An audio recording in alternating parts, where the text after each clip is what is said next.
لبیک 64 70 لبیک 72 لبیک 73 74 76 77 79 80 81 لبیک 82 83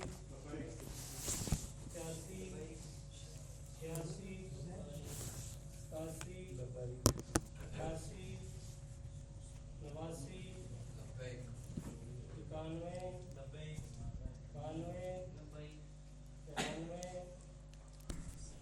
لبیک 92 لبیک 93 لبیک 96 لبیک 97 لبیک 100 104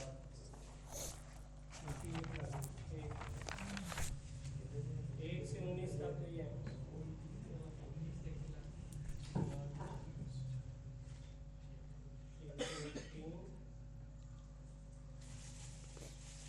ایک سے 19 تک ہوتا ہے. 30 سے 38 27 23 23 36 اور 39 سے 58 سے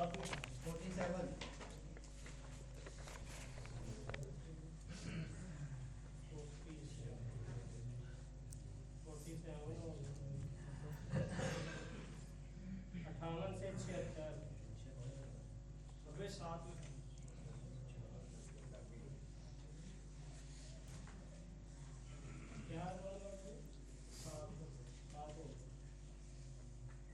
77 سے 95 88 80 88 96 سے 104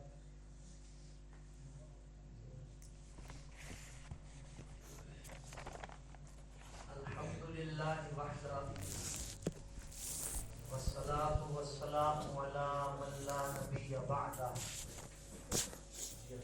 اما بعد فاعوذ باللہ من الشیطان الرجیم بسم اللہ الرحمن الرحیم الصلاة والسلام علیک یا رسول اللہ الصلاۃ والسلام علیک یا رسول اللہ وعلی آلک واصحابک یا حبیب اللہ وعلی آلک واصحابک یا حبیب اللہ اللہم افتح علینا اللہم افتح علینا حکمتک حکمتک وانشر علینا وانشر علینا رحمتک رحمتک یا ذا الجلال والاکرام یا ذا الجلال والاکرام اللہم افتح علینا اللہم افتح علینا حکمتک حکمتک وانشر علینا وانشر علینا رحمتک رحمتک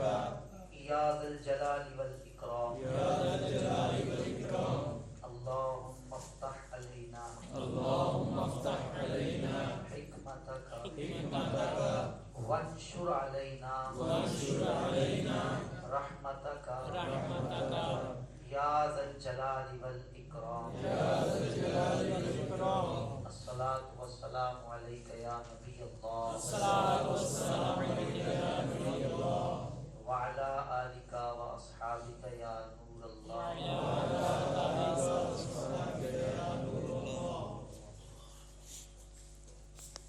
حمد و صلاۃ کے بعد بحمد اللہ تعالی فہم قرآن کورس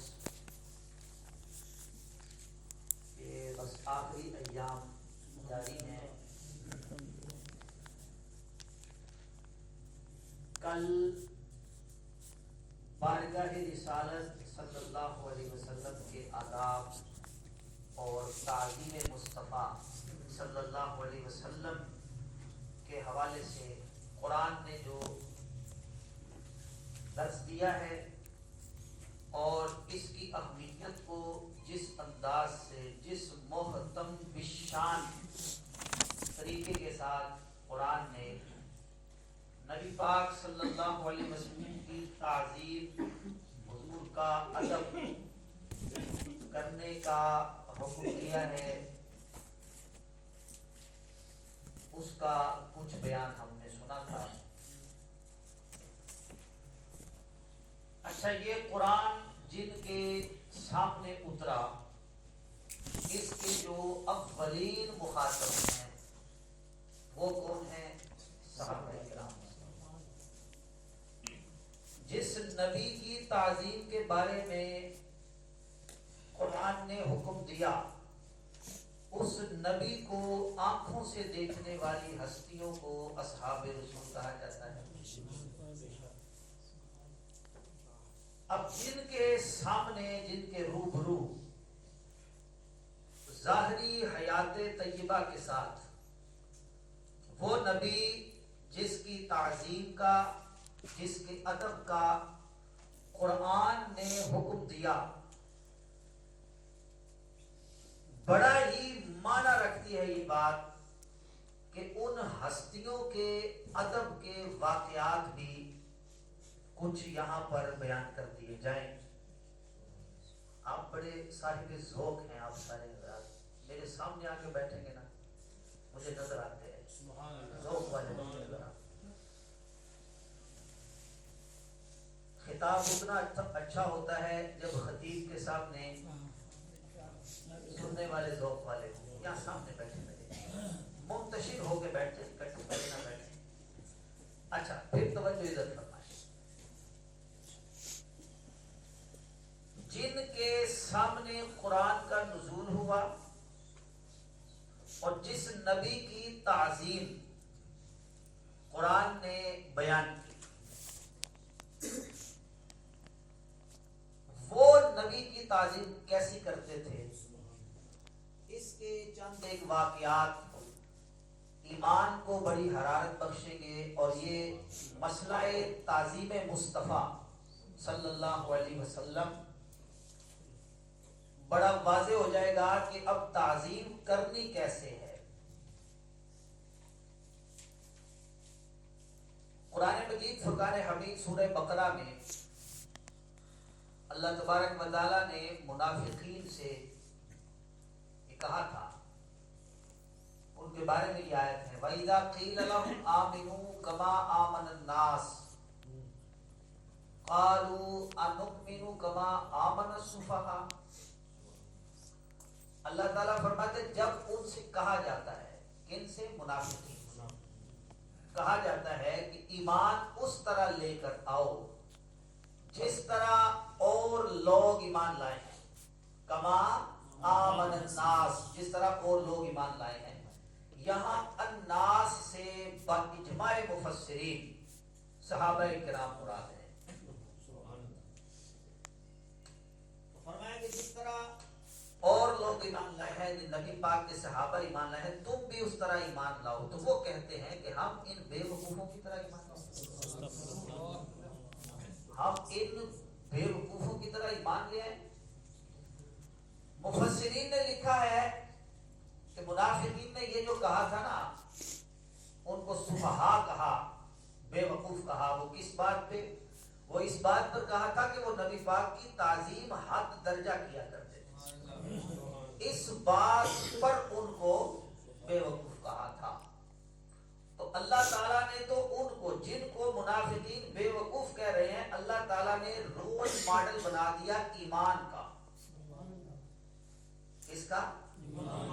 ایمان کے لیے رول ماڈل کی حیثیت اور ایمان کی کسوٹی اور معیار کی حیثیت سے صحابہ کرام کا تعارف کروایا کہ بھائی اگر چاہتے ہو کہ تمہارا ایمان قبول کر لیا جائے تو پھر ان کی طرح ایمان لے کر آؤ۔ اب ان کا ایمان اور بالخصوص تعظیم کا عالم کیا تھا؟ صحیح بخاری شریف میں ہے، حضرت عروہ بن مسعود ثقفی رضی اللہ تعالیٰ عنہ ابھی ایمان نہیں لائے تھے، تو یہ مشرکین مکہ کے سفیر تھے، بڑے بڑے بادشاہوں کے دربار میں یہ سفیر بن کر جایا کرتے تھے۔ صلح حدیبیہ کے موقع پر بھی مشرکین کی طرف سے، کفار مکہ کی طرف سے یہی سفیر بن کر آئے گفتگو کرنے کے لیے۔ تو جب وہاں سے فارغ ہو کر واپس گئے تو انہوں نے جا کر اہل مکہ سے کہا کہ تم محمد عربی صلی اللہ علیہ وسلم سے لڑنا چھوڑ دو، ورنہ شکست تمہارا ہی مقدر ہو۔ کہا کہ میں نے بڑے بڑے درباروں میں حاضری دی ہے،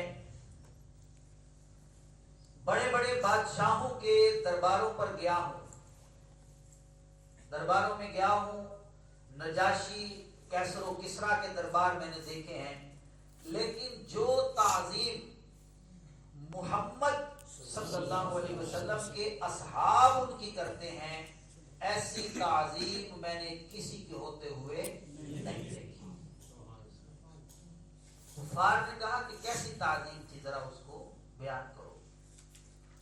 وہ کہتے ہیں کہ جب ان کے نبی محمد مصطفیٰ صلی اللہ علیہ وسلم وضو کرتے ہیں، پانی کا ایک قطرہ زمین پر نہیں گرتا۔ جب وہ کلی کرتے ہیں تو ان کے صحابہ اس پانی کو اپنی ہتھیلیوں پر لے کر اپنے منہ پر مل لیتے ہیں، اپنے جسموں پہ مل لیتے ہیں، اور جس کے حصے میں وہ پانی نہیں آتا وہ دوسرے کی تری چہرے سے، بدن سے لے کر اپنے جسم پہ مل لیتا ہے۔ کہا کہ یہاں تک کہ جب وہ بلغم پھینکنے کا ارادہ کرتے، جس کو ہمارے پنجابی میں کھنکھار کہا جاتا ہے، کس قدر کراہت سمجھی جاتی ہے، بڑی جو نفاست پسند بندہ ہو وہ اپنے ماں باپ کے ساتھ بھی ایسا رویہ اختیار نہیں کرتا، چاہے کسی کا پیر ہو، کوئی کسی سے کتنی ہی محبت کرتا ہو، لیکن اس کا بلغم دیکھ کر، بلکہ وہ جب کھنکارتا ہی ہے تو اس سے بھی کراہت ہوتی ہے۔ لیکن عروہ بن مسعود ثقفی رضی اللہ تعالیٰ عنہ کہتے ہیں جب وہ اپنا بلغم بھی پھینکنے کا ارادہ کرتے ہیں تو وہ بھی کسی نہ کسی صحابی کی تلی پر آتا ہے، وہ اس کو نیچے نہیں گرنے دیتے۔ ان کی تعظیم کا عالم یہ ہے کہ ان کے نبی بلاتے ایک کو ہیں لیکن سارے دوڑ پڑتے کہ مجھے حکم فرمائیں، مجھے حکم فرمائیں۔ اور جب وہ ان سے خطاب کرتے ہیں تو پھر ان کی حالت یہ ہوتی ہے کہ جیسے یہ کوئی سوکھی لکڑیاں ہیں کہ نہ حرکت کرتے ہیں اور بالکل ساکن ہو کر ان کی گفتگو سنتے ہیں کہ ان کے سروں پر پرندے بیٹھ جائیں تو وہ بھی نہ اڑے، اس قدر وہ ان کی تعظیم کرتے ہیں۔ تو یہ ہے حال ان کا جن کے سامنے قرآن کا نزول ہوا اور جنہوں نے نبی کریم صلی اللہ تعالی علیہ وآلہ وسلم کو اپنی آنکھوں سے دیکھا، جن کی تعظیم کے متعلق قرآنی آیات اتری۔ اب انہوں نے اس نبی کی تعظیم کس انداز سے کی؟ حضرت علامہ ابن حجر اسقلانی رحمۃ اللہ علیہ نے الاصابہ کے اندر لکھا ہے، ایک صحابی تھے حضرت اصلع بن شریک رضی اللہ تعالیٰ عنہ، کیا نام ہے جی؟ حضرت اصلع، الف سین لام عین، اصلع بن شریک رضی اللہ تعالیٰ عنہ۔ ہم نے جب یہ آپ کو شرائط نامہ دیا تھا نا، اس پہ لکھا ہوا تھا موبائل سائلنٹ رکھنا ہوگا، آپ نے نہیں پڑھا تھا؟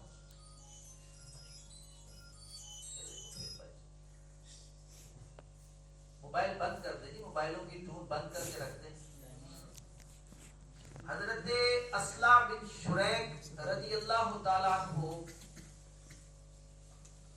یہ نبی کریم صلی اللہ علیہ وسلم کا جو سواری کا جانور اونٹنی تھی نا، اس کا کجاوا کسا کرتے تھے.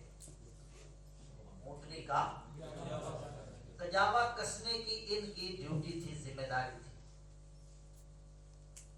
ایک رات کہتے ہیں مجھ پر غسل فرض ہو گیا، سردی کی رات تھی، غسل فرض ہو گیا.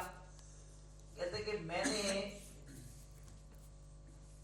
نہانے کو اپنے لیے سمجھا کہ میری ہلاکت ہو جائے گی، ٹھنڈے پانی سے نہاؤں گا میری ہلاکت ہو جائے گی، اس خوف سے میں نے فوراً غسل نہیں کیا. نبی پاک صلی اللہ علیہ وسلم نے رات کو کہیں سفر کا ارادہ فرمایا. نبی پاک صلی اللہ علیہ وسلم نے سفر کا ارادہ کیا. اب سواری کا کجاوا کسنا تھا. سنیے تعظیم کا معیار دیکھیے، اس پر کوئی نص نہیں ہے، کوئی حکم وارد نہیں ہوا کہ اللہ کا نبی رات کو سفر کرے تو اونٹنی کا کجاوا اسی انداز سے کسنا ہے. آگے جو میں بیان کرنے جا رہا ہوں دیکھیں تعظیم کا معیار دیکھیے. وہ کہتے ہیں میں نے یہ اس چیز کو مکروہ جانا، ناپسند کیا کہ مجھ پر غسل فرض ہے، حالت جنابت میں رسول اللہ صلی اللہ علیہ وسلم کے اونٹنی کے کجاوے کو ہاتھ لگاؤں. کہتے میں نے اس کو مکروہ جانا. اور اپنے ایک انصاری دوست صحابی کو میں نے کہا کہ تم اونٹنی کا کجاوا کس دو. کجاوا کس دیا گیا. نبی پاک صلی اللہ علیہ وسلم سفر کر کے واپس تشریف لائے. ایک بندہ روزانہ ایک کام کرتا ہو نا، ایک دن وہ نہ کرے تو پتہ چل جاتا ہے کہ یہ اس نے نہیں کیا. آتی ہو جاتی نا، پتہ ہوتا ہے کہ یہ کام آج فلاں نے نہیں کیا، یہ کسی اور نے کیا.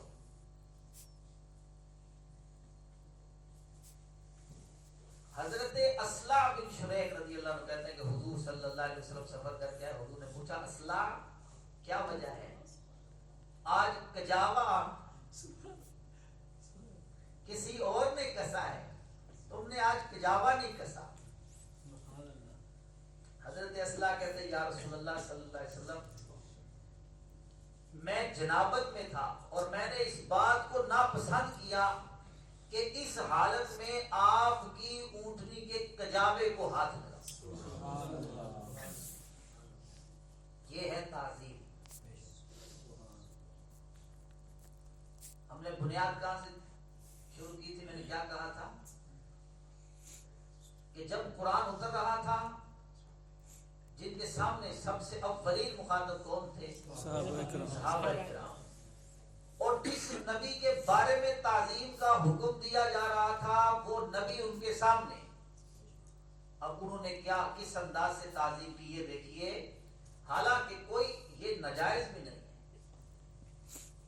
لیکن تعظیم اور سید عالم صلی اللہ علیہ وسلم سے ادب کا تعلق دیکھیے. نبی پاک کو ہاتھ نہیں لگانا، حضور کی اونٹنی نہیں، اونٹنی کے اوپر جو کجاوا کسا جاتا ہے اس کو بھی ہاتھ نہیں لگا رہے. کیوں؟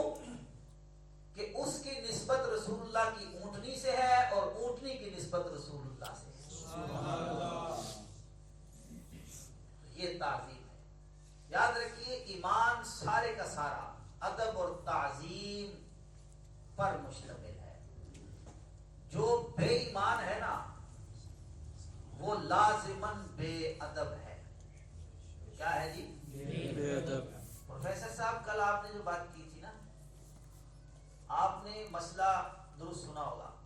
کل میرے وضاحت وقت چونکہ وہ بات چل رہی ہوتی ہے، وہ جو مسئلہ آپ فرما رہے تھے نا فرض نماز ہو تو نہیں، وہ ہے ماں کے حوالے سے. ٹھیک ہے، ماں باپ کو اگر پتہ نہ ہو کہ بیٹا نماز پڑھ رہا ہے اور اگر وہ نفلی نماز ہو اور ماں کو باپ کو پتہ نہیں کہ وہ نماز پڑھ رہا ہے اور بلائیں، نفلی نماز ہو تو توڑ کر چلا جائے. ایسے نا ہم بات کر رہے تھے رسول اللہ کی. وہ چاہے فرض نماز ہو، فرض سے اوپر فرض بھی پڑھ رہا ہو اس کو چھوڑ کے چلا جائے. اور اچھا پھر فرق دیکھیے, ماں بلاتی ہے, نماز توڑ کر جائے گا تو وہ ٹوٹ کے دوبارہ آ کر پڑھے گا, وہ اس نے دوبارہ پڑھنی ہے, جہاں سے بھی چھوڑ کر گیا آ کر دوبارہ پڑھے گا. رسول اللہ بلاتے ہیں, رسول اللہ بلاتے ہیں تو پھر کیا ہے, وہیں پہ نماز کو چھوڑ دے. حضور کسی کام سے بھیجے, وہ کام کر کے آئے, جتنی دیر تک وہ کام کرتا رہے گا بدستور نماز میں رہے گا. نماز ٹوٹی بھی ہوئی, نماز ٹوٹی بھی. یہ شان رسالت ہے, ذرا ہوش سے بولو. اعلیٰ حضرت کہتے ہیں, پھر آج میرا دل کر رہا ہے میں طرز میں شعر پڑھ رہا ہوں. لوگوں کو بڑی تکلیف ہے تعظیم مصطفیٰ سے. تعظیم کو عبادت کہہ دیتے ہیں, وہ بھی انشاءاللہ میں آگے بیان کرتا ہوں. عبادت تعظیم اطاعت میں باریک سا فرق ہے. اگر اس کو ملحوظ نہ رکھا جائے تو پھر روئے زمین پر بلکہ پوری تاریخ انسانیت کے اندر جو یہ دعویٰ کرے کہ تعظیم کرنا عبادت ہے, مطلب جو کچھ تقویت الایمانی توحید ہے, تو روئے زمین پر ایک بھی مسلمان باقی نہیں رہے گا. پوری تاریخ میں کوئی مسلمان رہے گا نہیں, سب کفار ہی رہیں گے. ٹھیک ہے, تو ایسی توحید جو ہے وہ شیطانی توحید ہو سکتی ہے, ربانی توحید نہیں ہو سکتی. اعلیٰ حضرت کہتے ہیں رضی اللہ تعالیٰ عنہ, نجدی مرتا ہے کہ کیوں تعظیم کی,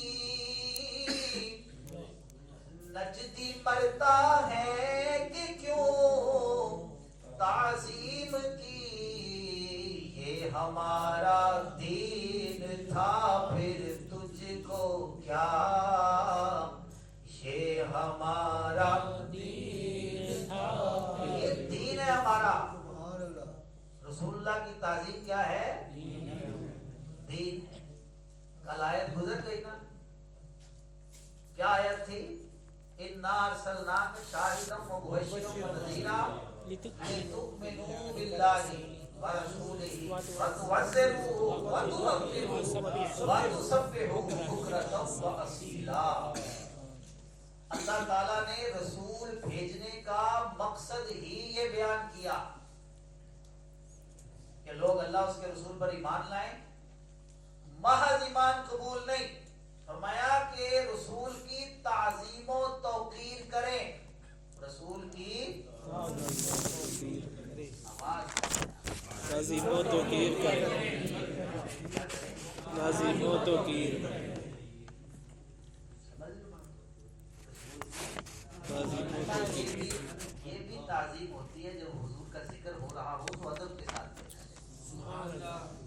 رسول کی کیا کرے, تعظیم و توقیر کرے. اصل ایمان ہے, یہ کیا ہے, اصل ایمان, سارے اصل ایمان, اصل ایمان کی اصل یہی ہے. تعظیم اور توقیر میں فرق کیا ہے؟ مترادف ہے دونوں, تعظیم و توقیر. اگر یہ واو جو ہے نا, جی جی کیا ایک لفظ آنا چاہیے نا, ایک ہی لفظ آنا چاہیے. نہیں, مال و دولت کیا فرق ہے, فرق تو کوئی نہیں ہے. مترادفات ہے نا. آپ اس کے سمجھ لیں کہ مراد مترادفات کا پتہ ہونا چاہیے. بس لفظ دو بولے جائے معنی دونوں کا ایک ہی ہوتا ہے. ٹھیک ہے جی, تعظیم و توقیر سمجھ آ گئی. کیا حکم ہے, تعظیم کا حکم ہے اور توقیر کا حکم ہے, ورنہ اس کے بغیر کچھ بھی قابل قبول نہیں ہے. اچھا حضور تو حضور ہیں, نبی پاک سے نسبت رکھنے والی چیزوں کا بھی ادب ہے اور اس کا بھی, اس کی تعظیم کا بھی حکم ہے. اور حضور کی ذات تو ایسی ہے کہ جس کے بارے میں بڑی ساری جو ہے نا احتیاط کی ضرورت ہے. شیخ سعدی شیرازی نے کہا تھا, ادب گاہیست زیر آسماں از عرش نازک تر. بہشت زیر آسماں از عرش نازک تر نفس گم کردہ میں آیت جنید و با یزید ایجا. کہتے ہیں کہ آسمان کے نیچے ایک ایسا دربار ہے جس کا ادب جس کا مرتبہ عرش سے بھی نازک تر ہے. اور جب جنید و با یزید جیسے بڑے بڑے اولیاء بھی اس بارگاہ میں آتے ہیں تو اپنی سانس روک کر آتے ہیں کہ کہیں اونچا سانس نہ لے لیں. ایک پنجابی شاعر نے بھی وہ جو کل آیت پڑھی ہم نے، یا ایھا الذین آمنوا لا ترفعوا اصواتکم فوق صوت النبی ولا تجہروا، اس آیت کا ترجمہ پنجابی شاعر نے بھی بیان کیا ہے. وہ کہتے ہیں کہ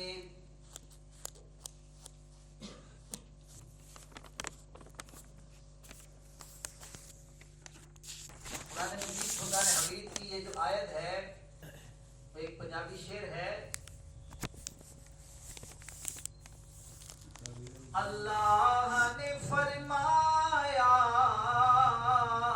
ہو ضائع عمل جاسن، اللہ نے فرمایا ہو ضائع عمل جاسن، کوئی اونچا نہ دم مارے، کوئی اونچا نہ دم مارے، میرے یار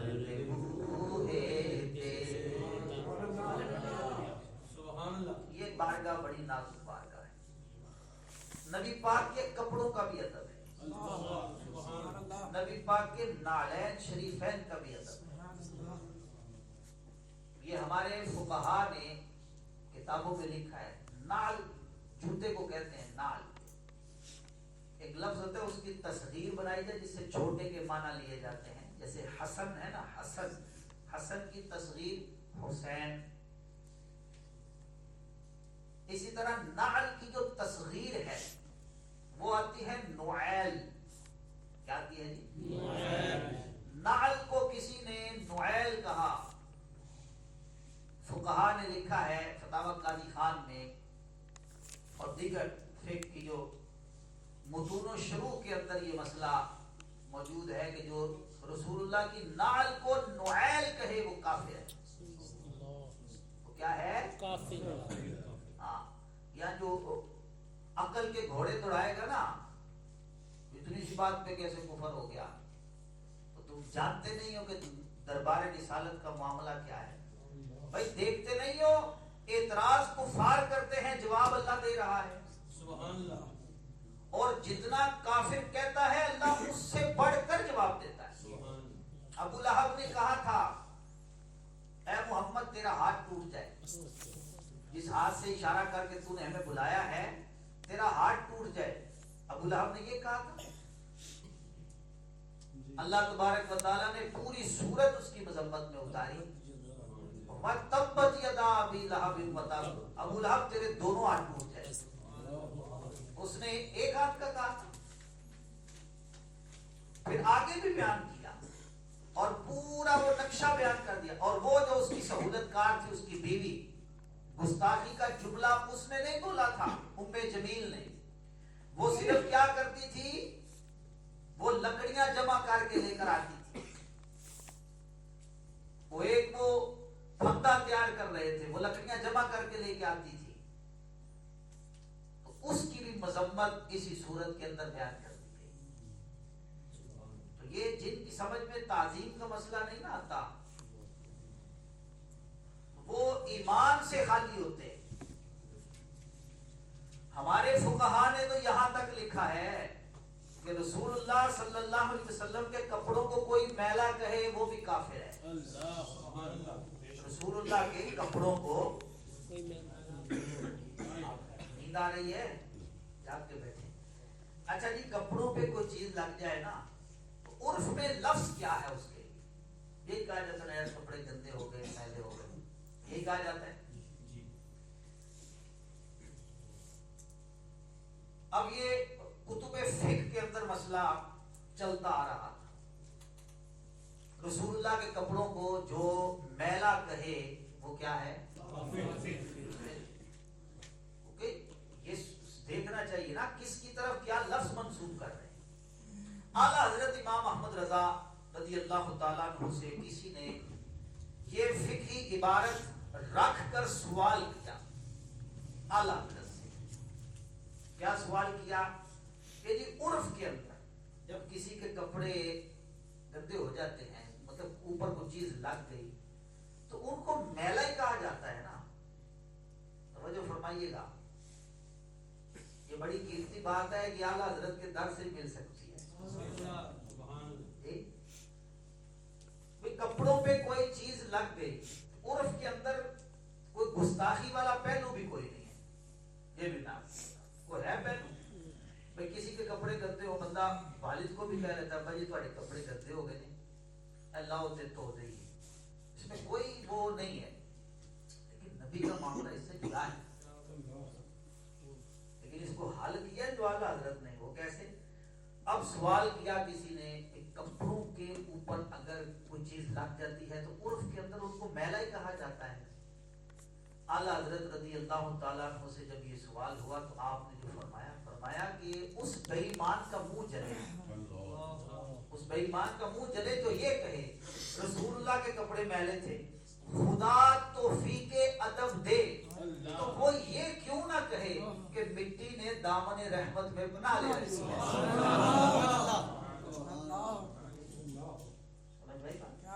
مٹی نے دامن رحمت میں بنا لے رہی آئے. جی بڑے بڑے فلاسفر گزرے ہیں، بڑے بڑے دانشور، بڑے بڑے اپنے آپ کو حکیم الامت کہلوانے والے. کوئی یہاں تک سوچ جائے گی کسی کی؟ ہاں جائے گی اس کی جس کے دل میں ادب ہوگا، تعظیم ہوگی. جس نے تعظیم کرنی ہے وہ راہ نکالے گا نا. خدا توفیق ادب دے تو یہ کہے، کہا تو یہ بھی جا سکتا ہے نا مٹی نے دامن رحمت میں بنا لے رکھی ہے. غالباً یہیں سے اقتصاب کر کے ہمارے کیا ہمارے پاکستان ہی نہیں پوری دنیا میں اس وقت کے بہت عظیم نعت خوان الحاج جناب اویس رضا قادری نے ایک شعر کہا ہے، یہیں سے اقتصاب ہے اعلیٰ حضرت کی اسی فتوے سے. اس پہ اعلیٰ حضرت کی ایک ربائی بھی ہے. وہ کہتے ہیں اپنے ایک شعر میں، یہ دیکھیں تعظیم کا مسئلہ سمجھیں کتنا حساس مسئلہ ہے. وہ کہتے ہیں سبحان اللہ، ہمارے جرم کی کالک ہے حاضر بن کے فریادی. ہم جو گناہ کرتے ہیں ہمارے جرموں کی سیاہی، وہ فریادی بن کے، بھکاری بن کے حضور کی بارگاہ میں گئی ہے اور وہ دامن اقدس سے لپٹ گئی ہے. سمجھ رہے ہیں؟ دامن اقدس سے لپٹ گئی ہے کہ میں جس کے گناہوں کی سیاہی ہوں، یا رسول اللہ اس کو پناہ دیجئے، اس پر رحمت کی نظر فرمائیے.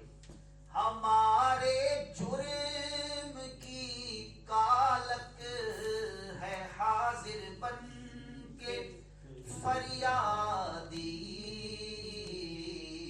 لباس پاک شاہ ظلم میلا نہیں ہوتا، لباس پاک شاہ ظلم میلا نہیں ہوتا. رسول اللہ کے کپڑوں کو میلا نہیں کہتا. یہ رہے نا اعلیٰ حضرت تو کتوں کا، مدینے کے کتوں کا ادب سکھاتے ہیں، کیونکہ نبی پاک کا مسکن کہاں ہے اس وقت؟ مدینہ منورہ میں. اب رسول اللہ سے نسبت مدینے کو اور مدینے سے نسبت ہونا اگر مدینے کے کتوں کو، ہمارے علماء نے بزرگوں نے سو اس کا بھی ادب سکھایا. اس کا بھی ہمارے بزرگوں نے سکھایا جی ادب سکھایا. حضرت خواجہ قمر الدین سیالوی رحمۃ اللہ علیہ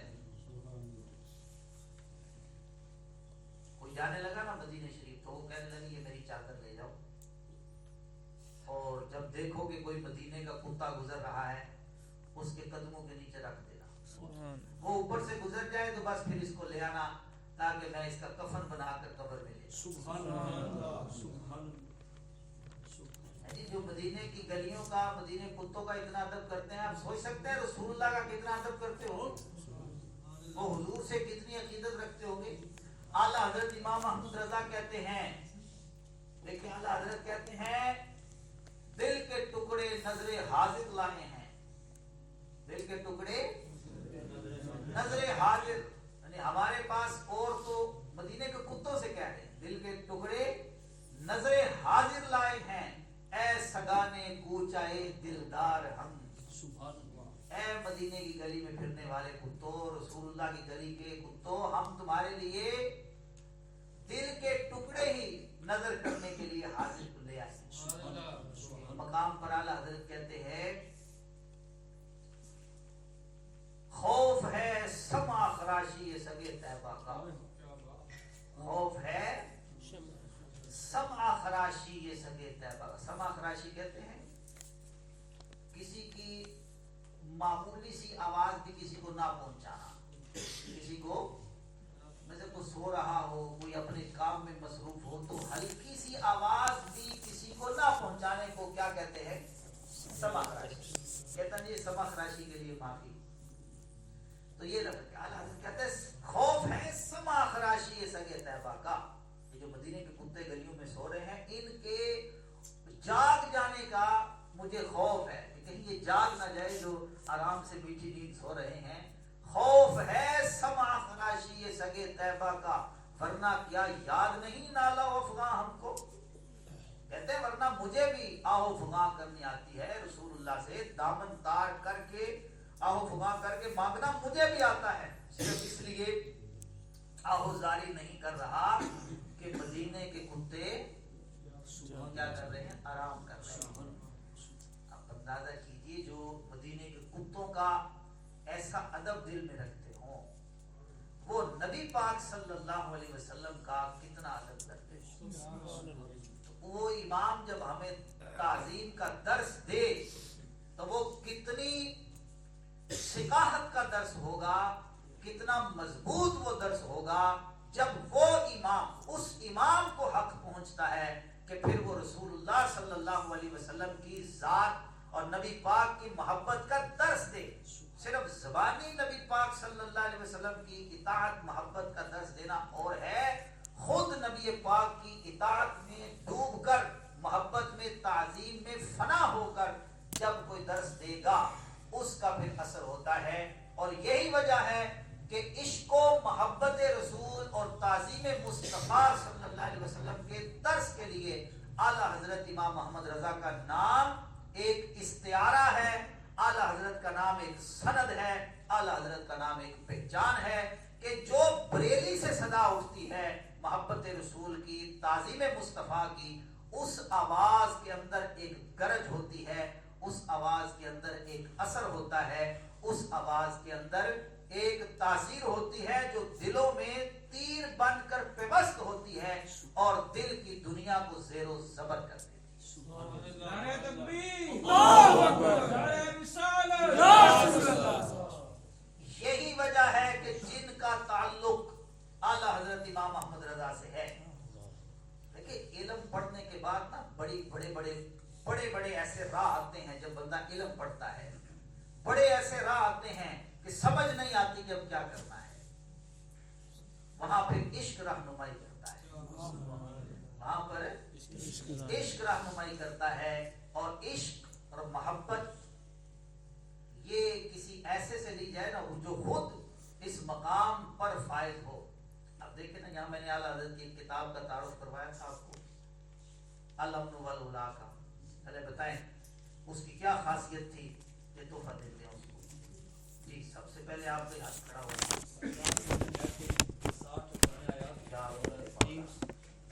کھڑے ہو جائے. پہلے تو غور کرے نا میں نے سوال کیا کیا ہے الامن والولاء اس موضوع پہ اس موضوع پہ سرکار کے علم غیب پہ 60 قرآن آیات اور 300 حدیث بنا. اور کوئی اب خاموش رہنا ہے آپ جی پروفیسر ہماری بے وفائی پر بھی وہ ہم سے اتنا پیار کرتا ہماری سوال میں کچھ اور کر رہا ہوں ہماری دیکھا تو نہیں موبائل سے میں بائک اڑنا جواب میں نہیں آپ خاموش ہو جائے سارے خاموش. وہ تو جواب دے چکے نا اپنا آپ کوئی اور ہاتھ کھڑا کریں ہماری بے وفائی پر بھی وہ ہم سے اتنا پیار کرتا اگر ہم با وفا ہوتے تو پھر کیا جی جی بتائیں سیدی اعلیٰ رحمۃ اللہ علیہ نے سرکار دو عالم صلی اللہ علیہ وسلم کے مشکل کشا اور حاجت روا اور بگے کتاب الامن والخدا. ہاں یہ موضوع ہے حضور کے حاجت روا مشکل کشا ہونے پر دلائل کتنے دیے ہیں وہ بھی بیان کرتے ہیں نہیں یار دلائل انہوں نے ذکر کر دیے بعد زیادہ انعام دے دیں آپ نہیں بنتا ویسے ملک کا ہے لیکن انہوں نے کتاب کا موضوع ہی نہیں صحیح بتایا سب جو سوال تھا آپ طرف گزاری نہ کریں ان کا جواب انہوں نے موضوع ٹھیک بتایا ہے سوال میرا یہ تھا اس کتاب کی خصوصیت کیا ہے وہ دلائل ہی ہیں کتنے دلائل دیے دونوں کو تحفہ دے. دونوں کو دے دیے چلے ان کو دلائل کی تعداد بتانے پر ان کو ناراض ہے 300 حدیثیں اور 60 آیتیں اعلیٰ حضرت نے.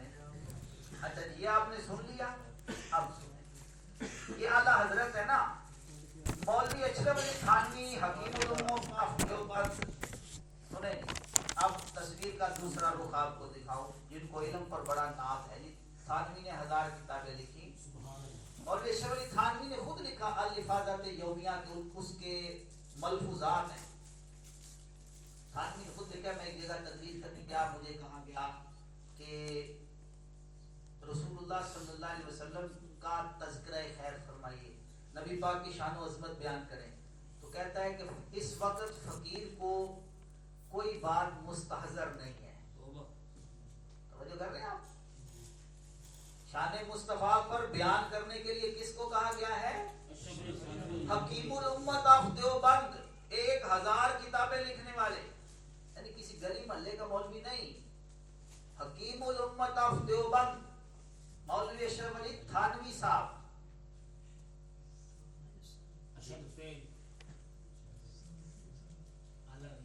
ٹھیک ہے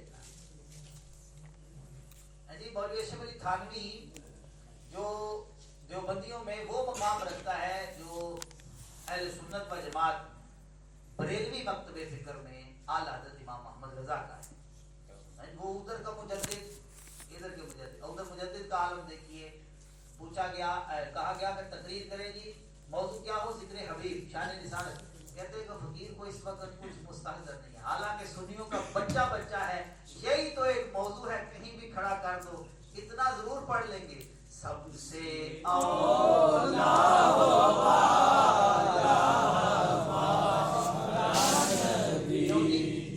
ہمارا بچہ تو بولنا شروع کرتا ہے نا جب بھلے توتلی زبان میں وہ یہ ضرور پڑھ لیتا ہے نور والا آیا ہے. آپ اندازہ کیجئے کہ کس قدر ادھر بغض بھرا ہوا ہے اور شان رسالت سے کوئی حس ہی نہیں ان لوگوں کو. لیکن ادھر اعلیٰ حضرت امام محمد رضا ہیں جب لکھنے پہ آتے ہیں تو کہتے ہیں سنور کہوں کہ مال کو باغی خلیل کا گل زیبا کہوں تجھے اللہ نے تیرے جسم منور کی تابشیں اے جانے جا میں جانے تجلا کہوں تجھے صبح وطن پہ شام غریبا سبحان اللہ اے بے کس نواز گیسوں والا کہوں تجھے مجرم ہوں اپنے عفو کا ساما کروں شہا یعنی شفیع روز جزا کا کہوں تجھے کہہ لے کہ سب کچھ ان کے ثنا خان کی خاموشی چپ ہو رہا ہے کہہ کے میں کیا کیا کہوں اور پھر مقتے میں آگے نا جی آپ نے قلم ہی توڑ دی خط دکھا اور ایک دیکھے کیسا خط کھینچ دیا. اس کے باوجود بھی ہمیں جو مشرک کہتا ہے اس سے بڑا ظالم کون ہوگا. اعلیٰ حضرت رضی اللہ عنہ کہتے ہیں لیکن رضا نے ختم سمن اس پہ کر دیا خالق کا بندہ خالق کا بندہ خلق کا